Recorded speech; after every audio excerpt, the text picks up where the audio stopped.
luar biasa. Pinternya luar biasa. Jadi hari ini mantan Presiden B.J. Habibie berulang tahun.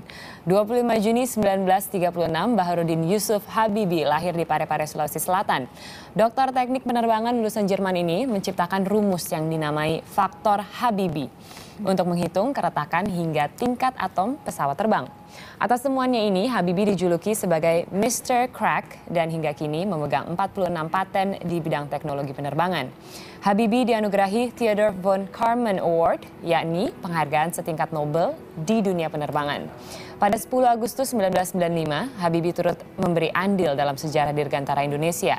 Waktu itu pesawat terbang N250 Gatot Kaca yang diproduksi PT Industri Pesawat Terbang Nusantara berhasil melakukan uji coba penerbangan perdana.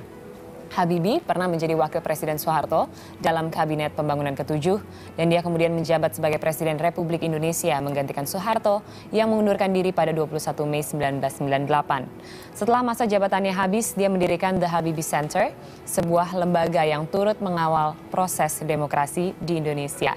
Happy birthday untuk salah satu orang paling inspiratif di negeri ini, yaitu Pak B.J. Habibie. Dan saya juga baru tahu Pak B.J. Habibie ini tidak hanya pintar, tetapi memang ketika dia mengikuti jenjang kuliah begitu.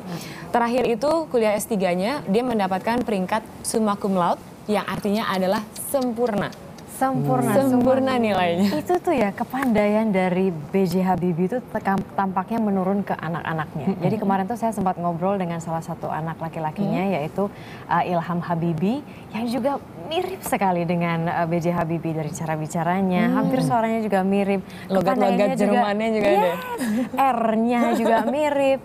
Kemudian kepandaiannya juga sangat mirip sekali. Dan dia juga, Ilham Habibie ini juga selama sekolah itu sampai sekolah begitu tingginya, itu juga berprestasi. Jadi cum laude juga. Apakah memang ini apa ya, menurun di secara genetik gitu ya di darah Habibie, itu semuanya pinter, otaknya encer banget? Mungkin ya, tapi yang saya tahu tuh kemalasan biasanya genetik tuh. Oh, masa? Kemalasan, kalau misalnya ibu bapaknya ada yang suka males, anaknya tuh pasti kena. Masa Tapi kalau kepintaran, ya mungkin Pak Habibie kelihatannya juga genetik ya. Sepertinya iya, sampai nurun ke arah yang luar biasa. Dan bagi Anda mungkin yang penasaran dengan wawancara saya dengan Ilham Habibie, saksikan nanti Satu Indonesia. Tanggalnya kita akan kasih tahu. Oke, sabar ya. Oh iya, karena aku juga mau cerita, ini kita ada proyek bagus loh teman-teman. Apa nih proyek? Jadi dari kemarin itu kan tadi kan ada duitnya nggak nih proyek ini? Bukan. Oh bukan, maksudnya? Pokoknya ini akan mempermudah kita traveling antar pulau di Indonesia. Apa tuh? Ini kan yang menjadi mimpi Pak Habibie zaman dulu di tahun 95 itu ya, pada saat N250 itu pertama kali lepas landas. Nah ini diteruskan sekarang sama anaknya Ilham Habibie. Oh iya? Dia bikin pesawat R80. Jadi R80 ini adalah apa ya istilahnya evolusi dari N250 ini yang nantinya akan memudahkan kita semua untuk mengeksplor Indonesia secara lebih mudah dengan pesawat propeller. Nah itu penting banget, mengingat juga memang kita kan negara kepulauan gitu. Paling tidak kita harus membutuhkan alat transportasi ya. Either itu yang ada di atas atau yang di air. Betul. Kalau misalnya di air kan oke, bisa. Terus kalau di darat susah karena infrastruktur kita juga kurang bagus. Makanya ini yang menjadi visi B.J. Habibie pada tahun 90-an itu akhirnya akan realisasi dan harapannya sudah bisa dikomersilkan di 2019.